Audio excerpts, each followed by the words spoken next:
Miniature Schnauzers. I'm Beverly Boyce, and this is one of our puppies, Harley. And this is an introduction to the video that you will be enjoying. We have made segments of the video. We have a title page for each subject matter. And it is a video to support our customers that have purchased a puppy from us. They've gone to home life training for a week, and this is to assist customers to remember all the items that they have to use to keep their puppy well trained. A lot of times people come and pick up their puppy and we give them 1 hour overview, and that just doesn't do it. So we have decided to create this video for a support product for our customers, as well as for people that want to learn how to train their puppy when they get their puppy home. So enjoy and thank you. Front door etiquette. Now I'm going to be using Wolfgang, our senior dog, to show you what it should look like in the end. But I'm going to show you the steps. So the first step is to bring your puppy to the door so you can actually reach the knob. So the puppy is sitting down now. Now your wife or your husband knocks. And now my dog is looking up, but he's a good boy. He knows not to get up. But with a puppy, which we're going to film next, you would be managing the puppy to make sure the puppy stays. Because front door etiquette is always quiet at the door. Now, many people at the front door with puppies put their puppy away. Well, you're not teaching your puppy anything if you put it away. So this is why we're being very clear with front door etiquette and to show you what it looks like. So that was great. Thank you.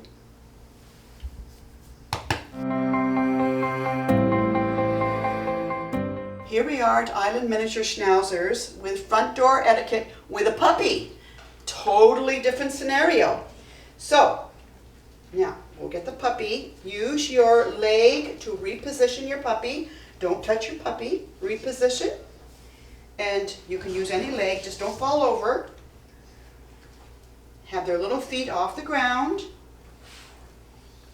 And nice pat. Now we're going to release the puppy and go to the door so that I can now start training the puppy to sit quietly at the door. So now don't rush this, folks, okay? And make sure that your puppy is being compliant. So he's not sitting anymore, so I'm going to think. Reward. Now watch how it works. Now that's a puppy, so I'm going to be right in his little face with my hand indicating to the puppy that it must stay still. Now that was a really nice. Now let's film this, Soren. I'm going to take the puppy around and I'm just going to do it again. Okay.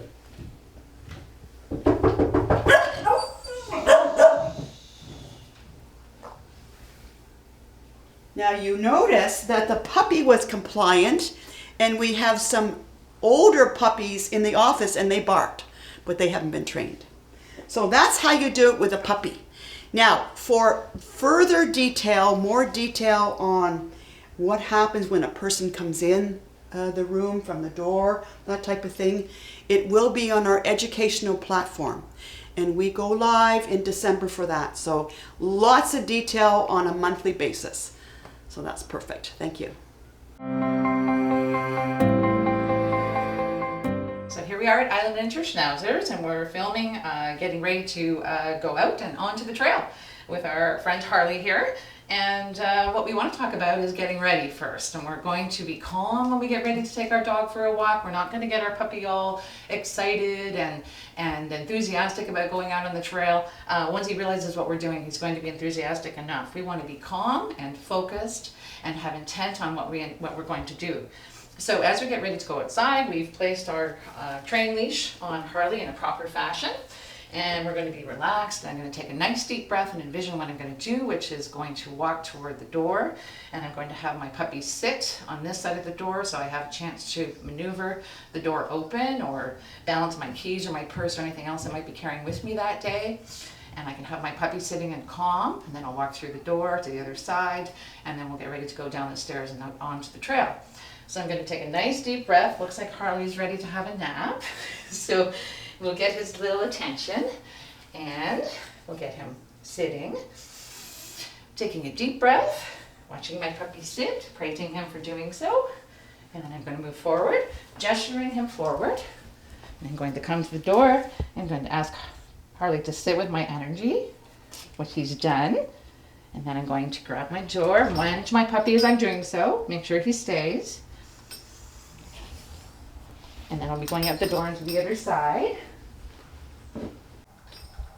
Just managing my door now, making sure my puppy is going to sit. And it doesn't matter if my puppy's not directly in front of me, he's a puppy. So as long as we get the reaction that we're looking for at this point, we're happy with that. So we'll get him in a nice sitting position. I'm going to help push his bummy down. Sometimes we need to do that just to get him focused. Now I'm going to again catch my breath. Deep breath in and out. I'm going to give him a gesture to move forward. I'm going to move forward toward the stairs. Now we're going to stop at the stairs, same as at the front door. Managing our puppy. Breathing in, waiting for him to sit. Praising him for doing so, just a light rub under his chest. Good boy. And then down the stairs. And then we'll stop at the bottom. Another nice deep breath to make sure that we focus our energy right through the leash to the doggy. And you can see he sits beautifully. Another little praise saying, good boy. We can chatter with our puppies a little bit when they're little. As they grow older, we reduce the chatter, but when they're little, it's okay to talk to your puppy. And then we'll gesture and move forward. And we're nice and relaxed, having our puppy by our side. My leash is by my side, taking nice deep breaths, making sure that my puppy's following. And then when we stop, we expect the same behavior. A nice little sit. I just lifted up slightly on the leash to give a little bit of a stug, keeping the tension as it was to get him to sit, and then I praised him again. Good boy, Martin. Good boy.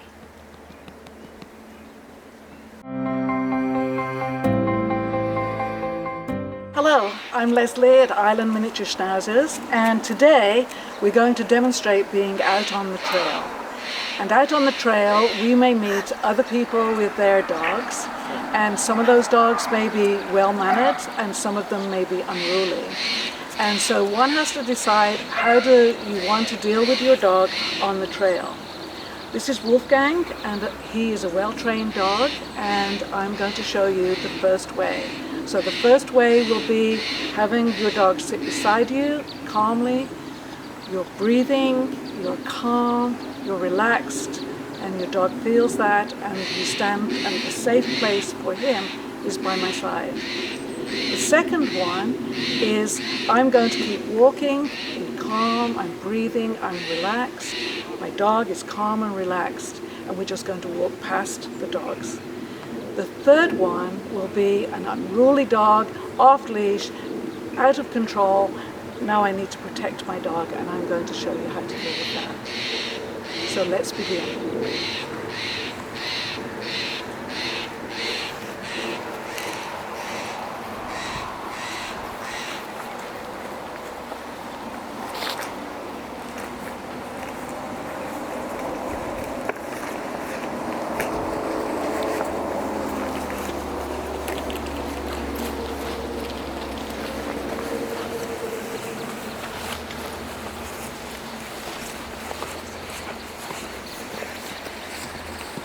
Always breathing calmly, always being calm and relaxed. The second way is to have my dog sit, and I'll go again.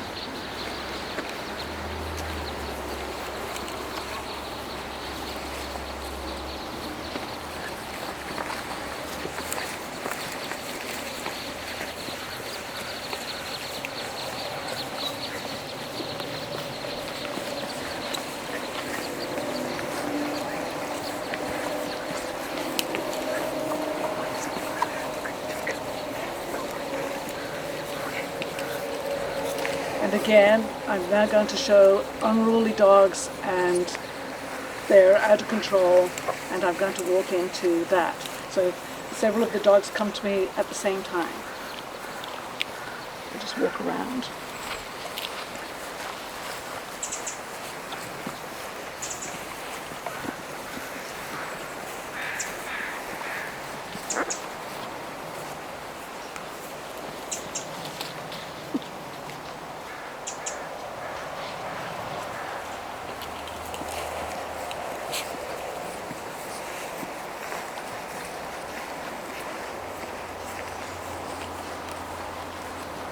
So all of the time, because my dog is trained and he's feeling my energy, he is calm, he's relaxed, he's not distracted, and he's following my direction through my energy towards him. My intention is clearly in my mind at all times, and he feels that. Thank you. All right, here we are again with the same training out on the trail, but now we have a puppy. And this puppy is just starting to learn how to be a good puppy. So we're going to have now our participants out on the trail and just being as loud and out of control as possible. Now I'm just going to adjust this because this actually is not quite below her ears. And don't worry about that, folks, because we're going to have detailed training under our module in training. Okay, now this is a puppy, so you have to do a little bit of a different training. You have to do a little walk, and then a little pull, and then a little walk, and then a little pull. Don't expect your puppy to go well on the leash right away. So let's have some people run around. Oh, here's some. There.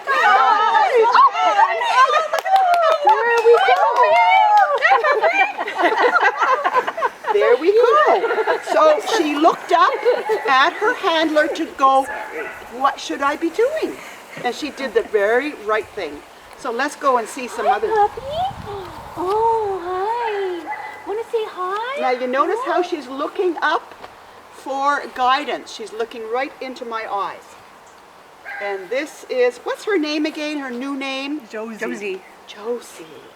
Oh, your mommy and daddy are going to be happy. So let's go and see if we can find some other doggies. Now, if I as the handler choose that the puppy can scent, then I allow it. Now this dog here is being respectful, so she can scent. And what they do, they go at the tail, they go under carriage, and they scent the ears.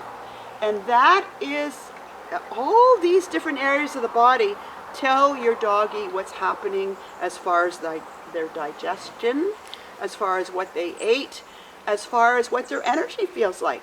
So that's why doggies do that greeting. They want to see the whole story, feel the whole story. Now, if the doggy comes towards you that's totally out of control, don't let your puppy do that because your puppy's in training. So, now I'm going to go and see, maybe we have an out of control doggy here.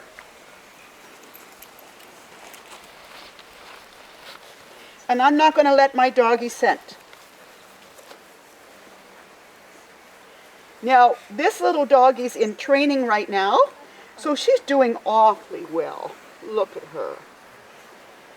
So that's the idea, folks, that you make the decisions, just like how Leslie had said, you make the decision. You decide if you want your puppy to stop and scent, or to walk by, or to prevent anybody coming towards your doggy. But really, these dogs are all well behaved. We will have modules on our educational platform, folks. We'll go down to Whiff and Spit, where there's tons of doggies that are out of control. So don't worry about that. We're going to support you with real-time out of control doggies.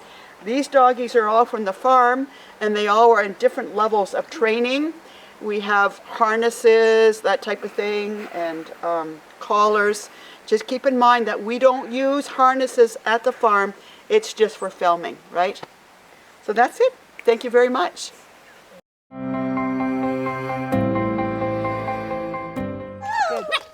So now that she's barking, so I tell her, quit that. And they're all good right now, but suppose she's still barking. Then you approach her with the low leash on and walk her to the line again with energy. Sit her down and tell her, those doggies, those doggies and people belong there. You quit that. And she is behaving really well, so you reward her. Very good. And let her go.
Here we are at Island Miniature Schnauzers. My name is Deb, and we're talking about recall today.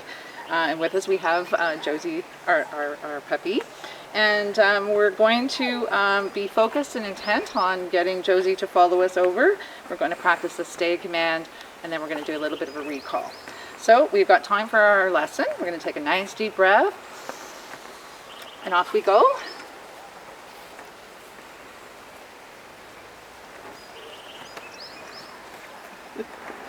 Have our puppy by our side. I'm going to walk forward, use my stay command, and then invite my puppy in with my energy and my command. Puppy, puppy, puppy. Puppy, puppy, puppy. Puppy, puppy, puppy. Good girl. That a girl. That a girl. And I'm going to reward her between her shoulder blades. We made a little bit of progress. She moved forwards. We're very, very happy with that. And then we just keep practicing that over and over and changing our distance as we have bigger successes. And then eventually we can try it off leash. Thank you.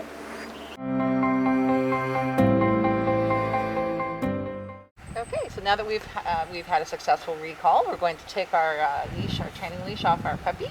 And we're going to go inside and encourage our puppy to follow. Good girl, good girl, good girl, good girl. Puppy, puppy, good girl, good girl.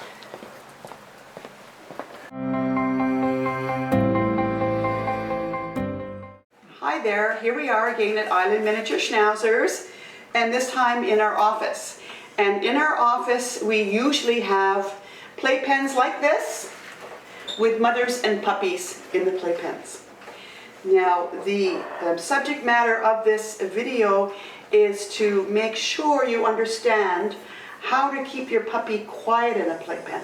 So this is just puppy in playpen, nobody else, okay?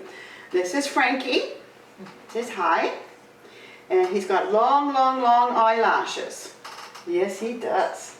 So, now, so the playpen, folks, it's where your puppy can relax and enjoy. It's not where you discipline, put the puppy away. That's not the situation at all. Because when you go to work, you very well might want to put your puppy in the playpen and you want it to be a happy situation. So you have a towel where they can go potty if they have to, some water, a beddie, and toys. So to put the puppy in the playpen, take a deep breath, because you're going to ask your puppy to do something. Put the puppy in the playpen and close the playpen. Now folks, you don't have to buy expensive latches for your playpen. Just buy one of these from a hardware store. That's all you need. You don't have to go and buy expensive stuff, okay? As well as out of sight, out of mind. So get yourself a sheet, maybe twin size. Use paper clips and put your sheet in the front and sides of your playpen. That is because if your puppy is in the playpen and you people are doing something else, you want your puppy to be quiet, and it assists your puppy to be quiet if you have it out of sight, out of mind. Okay? Now I also want to show you how to discipline a puppy when they want out of the playpen. So I'm just going to simulate going away from the playpen. Actually, you can just keep on filming that area, Soren, and I'm just going to go down the hall. You don't have to film me leaving.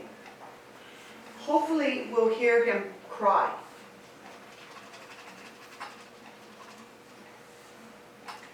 Now, of course, our puppies are all well trained. And the reason why I say that, folks, is not because he's had all this training, but because we've used our energy with our puppies since they've been about 4 weeks of age. So he understands that when I put him in the playpen, my expectations is for him to be quiet. Now, let's say that he was a bad puppy and he started crying, okay? So what you would do, I'm going to leave again, Soren, you just keep on filming. What you would do is at a distance, you would say, quit that. Say it like you mean it. And of course he's being a good doggy, so nothing's happening. But if he continues on, then you would go to the playpen and you would say, you quit that. Make a sound. You're not hitting the puppy, but you're just making a sound that you're serious. And then you leave the room again. Using your same quiet energy. You want to make sure that you're calm. If you're upset and say, oh, you, your puppy will just get upset with you. Remember that puppies mirror your energy all the time.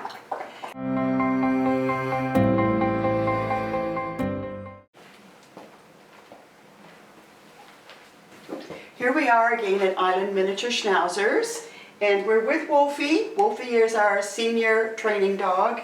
We're going to utilize him to show people how you put a dog into a carrier and how it looks when the dog is well trained. And then we're going to use a puppy so that you can see the difference of a puppy and an adult. So whatever you do, again, take a nice deep breath. Have intent. My intent is to get the dog into the carrier. Intent. Carrier. And close the door. Now, with a well-trained dog, that's simple. Let me bring him out at the same shooting, please. Again, quiet. Intent is for the dog to come out quietly. Now, that's how you do it with a well-trained dog. We're going to do it now with a puppy, and you're going to see how we have to shoot the little puppy in a little bit. But you have to go quick, because if you don't go quick, before you close the door, the puppy runs out. We all know that. So, we're doing a section on carriers because a lot of our customers are a little bit unsure about how to get the puppy in. So, I wanted to show you what it looks like when it's all said and done with a trained dog. And here we are again at Island Miniature Schnauzers with Josie. Say hi to Mommy and Daddy. Yeah, oh, very good. And we're going to show how you put a puppy in the carrier, okay? So, in front of the carrier, take a nice deep breath. Say carrier, and put the little puppy in. And quickly close the door. If you don't do quickly, then the puppy will come out again. Now watch how you get the puppy out on command.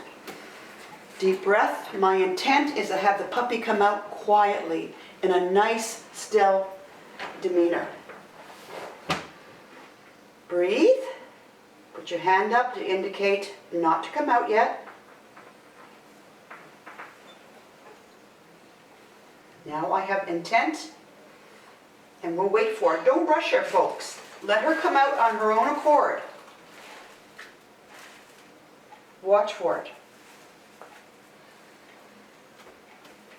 Good girl. Good girl. So what happens a lot of times, folks, is people rush and they go and grab the puppy. You're not teaching the puppy anything if you get the puppy out. Let the puppy come out on their own little feet. Who's there? Now, I want to speak about carriers for nighttime. Now listen to my voice, folks. You quit that. Now that's Frankie in the playpen. So you heard my correction. Now, we're going to put, now it's time for night-night. You have a bed in the carrier. You have nothing in the carrier at all, so you wouldn't have those bowls in there, right? No toys either, no. You put the puppy in the carrier. This is by your bed, folks. You would cover the carrier front and sides. Why? Because you want to be able to have the doggy feel like they're in a little cocoon, nice and comfortable. And they will sleep, your puppy will sleep from the time you put them to bed, usually around 9 or 10, right through to about 6:30 in the morning. If they do wake up in the middle of the night, say you quit that because they're whimpering. If they whimper again, quit that. If they whimper for the third time, folks, your puppy has to go potty. So take the puppy out, put the puppy in the playpen for a potty or outside in your yard, and then bring the puppy back in to go night-night. Again, because at 3:30 in the morning, it's not time to get up and start your day. So that's what you do for your carrier sleeping arrangements. And this sleeping arrangement will be forever, folks, or it will be until your doggy is well trained and respectful in your home, and you make that judgment. We'll be doing filming on potty training and carrier training and expectation training on our educational platform. So this is just to support home life training. We'll get into detail on our particular training module. We start December 1st, and we'll have modules, one module per month. So we're going to be supporting our customers through our website. So thanks for watching.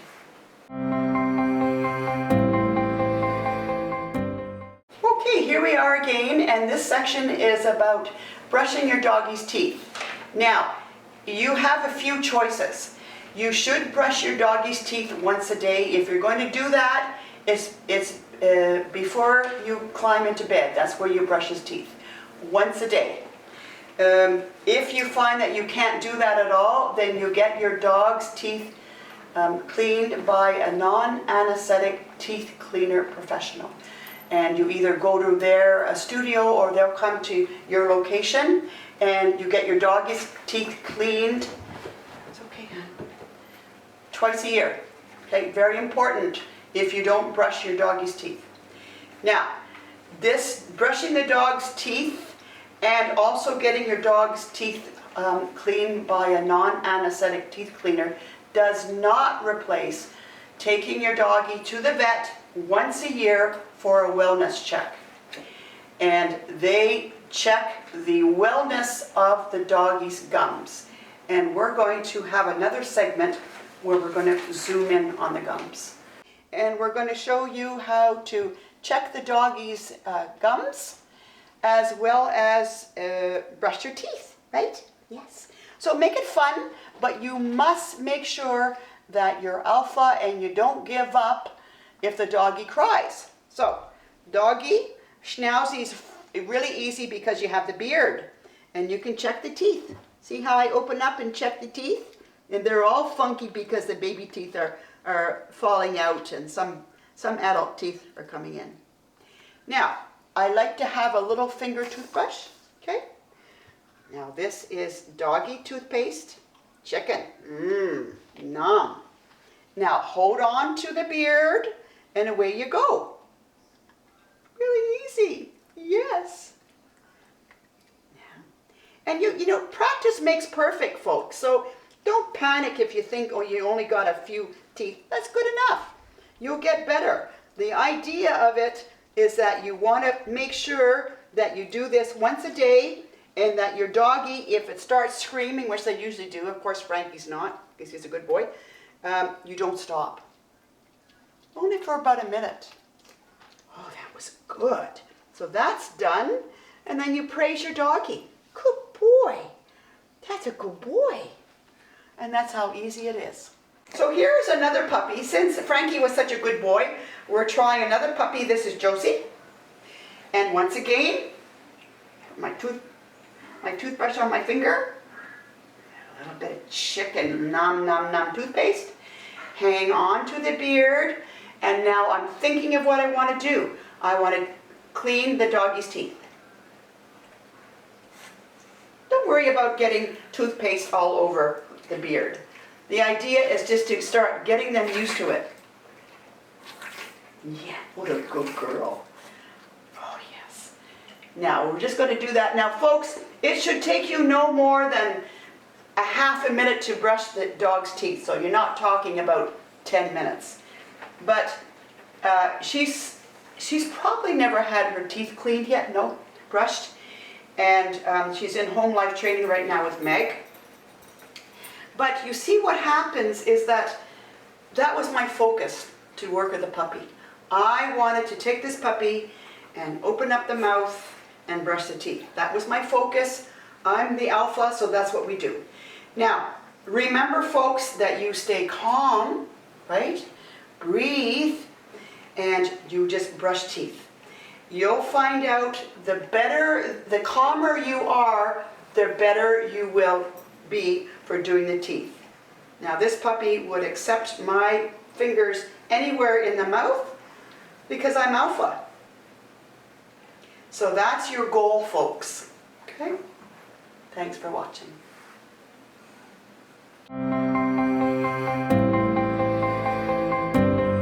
Hello, this is Leslie at the grooming table. Having a young dog like this it's important to groom in between your grooming. And it's also a bonding time to share with your dog. It's a time where you really get to know the dog's body. It's a time when you get to feel the dog's energy. So when I'm approaching grooming the dog in between going to a groomer, I use a metal comb.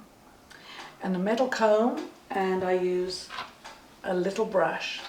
And I want whatever brush you use, put it on your own skin. Feel what that feels like and feel what the comb feels like, so that you're always aware that you're not scratching the skin. So if I'm going to comb her face, I'm going to, because she's a baby and I want to comb her beard, I'm going to hold her head secure like that, and then I can just slowly just bring it around, being careful around her eyes. She's trusting me and she knows that I'm doing what I'm doing. And there she is. For the body part, it's always worthwhile having a system, because your dog is going to struggle, your dog is going to want to pull away, and you can forget where you've actually groomed. So what I do is I take my dog and I start down here on his back leg. Just slowly get those little mats out, and there's a little mat in here, I can feel it. And just do it slowly and be aware of not scratching the dog's skin and not tugging too tight. So if I've got a mat like that, then what I'm going to do is I'm going to separate that fur and clean it out. When it comes to the bum, I'm going to take my little puppy and I'm going to lift up her tail. And she has a short trim, but if this was all the same length all over, then I would literally comb this out, little pieces of fur at a time, always a little bit at a time, on the tail, and lift up her chest and start down below by her tummy and then work your way up slowly, slowly, slowly. On the educational platform part of the grooming, I'll go into more detail and more demonstration of how to do it as gently as possible for your dog. But it is very, very important when you have your puppy, to handle the puppy and handle her feet. What can sometimes happen with a dog's paw, because it's got a deep in-depth here, I have discovered pebbles, little tiny pebbles that can get stuck up in there with the fur, and they walk on that. So you want to always just check the pads of the feet, each of the feet, just check them gently and let them feel that, so that you know that they're all clear. And the same thing with the toes. What can happen in the summer especially is if there's spear grass or there's all kinds of burrs and seeds and stuff like that, sometimes those can get lodged in between the toes. So you want to actually feel in between the toes to make sure there's nothing lodged in there. Because sometimes what can happen with spear grass, it can get lodged in there and actually make its way into the skin of the dog. And that can be expensive and painful and going to the vet and a whole trauma. Also, when you're checking your dog, always check their ears and look in their ears. And if their ears look clean, that's beautiful. But if they look kind of like funky, smell them. And if there's a strong smell to them, it could mean that they have an ear infection or something like that, or maybe their ears just need to be cleaned. But it's important for you to check them. And that's how I would do things in between going to your groomer. And going to your groomer would definitely need to be between 6 to 8 weeks, depending on the type of fur. Do it every day. If you do it every day, you won't get the situation where poo can get stuck by their anal glands here. What can happen sometimes, poo can get congested here on the fur and clog it and actually stop the dog from being able to have a bowel movement, and can get really sick from that. So you check them every single day. You can work on your lap if that's comfortable for you, or you can put, because right now she's small, she can sit on my lap. But once she becomes a full-size dog, depending on what size she becomes, if you put a rubber mat on top of your dryer, that's a working table that you can work through your dog every day, each day, to keep it clean. It'll keep your house cleaner because you're also combing out all the dirt that gets into their fur once they're out there. And when they go to the groomers after that, they're much more calm and relaxed because they know exactly what's going to happen. They're perfectly comfortable with having their nails trimmed, their feet handled, their face handled, everything. And you have a relaxed, happy dog. Thank you. Oh, before I leave, the other thing that I would say, which is really important, is it's important not to shampoo your dog too many times. You can actually rob the fur and the skin of its natural oils and conditioner that it has. And so I would suggest only bathing the dog once a month. But if you've done the regular combing and brushing and you've done the check on your dog, the dog will stay a lot cleaner. But when you do shampoo your dog, the one thing I really want you to be aware of is the dog's nose. A dog can't blow its nose the way that we could, and if soap goes into the dog's nose, it can actually cause a lot of damage to the dog, and the dog can't breathe. And so when you're bathing the dog, you keep the nose clear always. And I think that's it. And so that's all I have to say for in between grooming. Thank you. Hi, this is Leslie again at Island Miniature Schnauzers, and what I'd like to talk to you about is children. When we're introducing a puppy to the family, it's a family affair. And if you're a family with children, young children, or even older children, this is the moment where we really feel energy. So a toddler has got a certain energy through to a teenager who has another energy again, but still there's a tension of energy. And so it's important to talk to your children at whatever age they are about energy and about being relaxed and calm and breathing and bringing their energy down to a much lower vibration. In dealing with, my granddaughter is 2, and I have introduced her to the puppies since she was 1. And so it's a slow introduction with a small child of 2. And what I do is I get her to sit down. I get her to be calm, and I put the dog down on the ground with her, and I get her to allow the dog to come to her and just touch her gently, really gently and soft. And slowly the child and the dog build trust with each other. And because a toddler, as if you've got one, you know, is to grab, is to poke and to grab. And so you're teaching your child how to be gentle and how to be sensitive, and you do it in increments that they both can understand. And in so doing, the dog gets a warm and loving reaction, and nobody gets injured, and they create a good relationship. And thank you, and remember, it's all about your energy, being calm and relaxed and easy, but assertive. Thank you. So here we are again at Island Miniature Schnauzers, folks, and you've experienced and enjoyed our Puppy 101 home life training video. I want to emphasize for you all to remember to be calm, to take a nice deep breath before you start training. If you don't feel well or if you're uptight, folks, don't train. Also remember that enjoy simple, tiny successes. So don't build expectations with your puppy that the puppy must be doing all sorts of items right away. So for an example, if you are working with your puppy and it's a recall, which you have seen, Deb did some recall training, be happy with a few steps that the puppy makes coming towards you. That's good. Remember that it's a puppy, and always, always reward. That's in between the front feet with a lovely rub. No treats, remember, no treats at all for your doggy. You are your doggy's treat. So remember, you want to join up and you want to have fun with your puppy. So thank you very much.